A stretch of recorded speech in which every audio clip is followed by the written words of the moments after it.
법원이 이르면 오늘 국민의힘 이준석 전 대표가 신청한 비상대책위 효력정지 가처분 신청 사건에 대한 결론을 낼 것으로 예상되는 가운데 이 전 대표와 비대위 측 모두 물러설 수 없다는 입장을 고수하고 있습니다.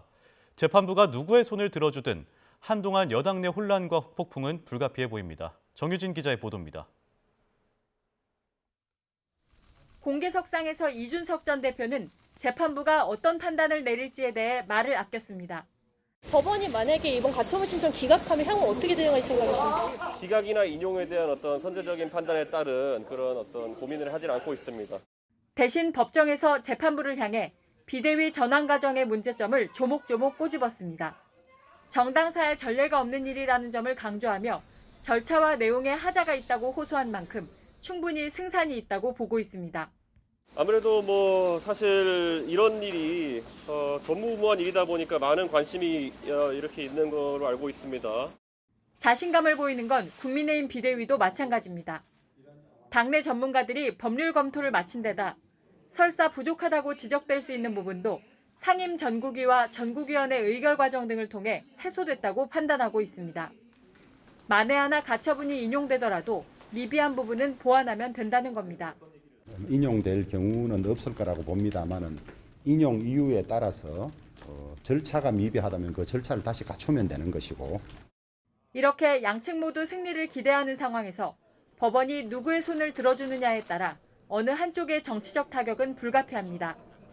당장 이 전 대표의 뜻대로 가처분이 인용된다면 이제 막 출범한 비대위는 활동을 멈춰야 합니다. 비대위 출범 전인 권성동 직무대행 체제로 돌아가는 겁니다. 이 전 대표는 다시 한지붕 두 대표가 된 일련의 과정에 대한 책임을 윤석열 대통령과 당내 친윤계 인사들에게 물을 가능성이 큽니다. 반대로 가처분 신청이 기각되면 이 전 대표의 정치적 입지는 급속히 좁아질 것으로 보입니다. 여러 반대 의견에도 불구하고 내부의 사안을 사법부의 영역으로 끌어들였기 때문입니다. 재판부마저 비대위 체제에 힘을 실어준 만큼 이 전 대표에 대한 당내 여론도 더 싸늘해질 수밖에 없습니다. 그렇다고 이 전 대표가 물러설 가능성은 작습니다. 2030 세대를 중심으로 당원 가입을 독려하며 당내 세력 확장에 주력하면서 당 밖에선 장기 여론전에 나설 태세입니다.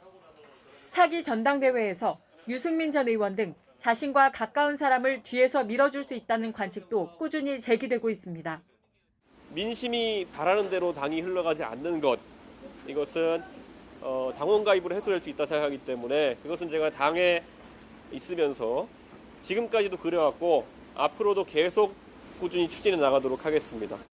비대위를 중심으로 서둘러 내용을 수습하고 정기국회와 국정감사 등에 주력하려는 주호 영호에는 부담일 수밖에 없습니다. 어떤 결과가 나오든 적잖은 파장이 예상되는 가운데 정치권이 재판부의 선택에 촉각을 곤두세우고 있습니다. YTN 정유진입니다.